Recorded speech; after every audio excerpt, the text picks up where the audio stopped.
आपण पाहत आहात नॅशनल सर्कल न्यूज। जय हिंद मित्रांनो, नॅशनल सर्कल न्यूज मध्ये आपलं स्वागत आहे। सध्या आम्ही अमरावती जिल्ह्यातील जे सर्वात गाजलेलं यात्रा असते बहिरमबो येथील यात्रेमध्ये आम्ही आलेलो आहे। आणि या ठिकाणी येण्याचं कारण असं आहे की आमदार अचलपूर मतदारसंघाचे आमदार प्रवीणभाऊ तायडे यांनी या ठिकाणी शंकरपटाचे आयोजन केलेले आहे। आणि आपण पाहू शकतो या ठिकाणी आमदार हिंदकेसरी हे पहिल्यांदाच या विदर्भामध्ये शंकरपट होत आहे। आणि त्याच अनुषंगाने या ठिकाणी तुम्ही पाहू शकता शंकरपटासाठी जे इथं यांनी जो रनवे तयार केलेला आहे आणि या ठिकाणीच ते शंकरपट होणार आहे। तुम्ही पाहू शकता या ठिकाणी अजून पण काम सुरू आहे।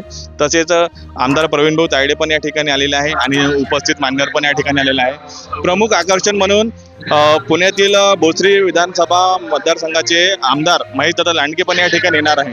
आम्ही तुम्हाला नॅशनल सर्कल न्यूजच्या माध्यमातून संपूर्ण बातमी देत राहू, त्यासाठी चॅनलला सबस्क्राईब करा। धन्यवाद। या ठिकाणी अचलपूर मतदारसंघाचे लोकप्रिय आमदार प्रवीणभाऊ तायडे पण आहे। आपण त्यांच्याकडून जाणून घेऊया का हे जे भव्य दिव्य शंकरपटाचे आयोजन केलेले आहे काय सांगाल आपण? दरवर्षीप्रमाणे मागच्या वर्षी सुद्धा माझं पहिलं वर्ष होतं।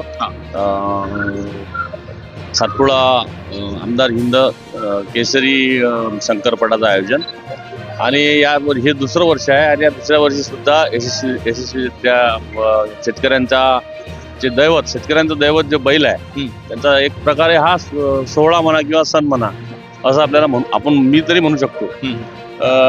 हा मोठ्या प्रमाणात इथे आणि बहिरमबाबाच्या चरणापाशी बहिरमबाबाच्या भूमीत हा शंकरपटा इथे। धन्यवाद।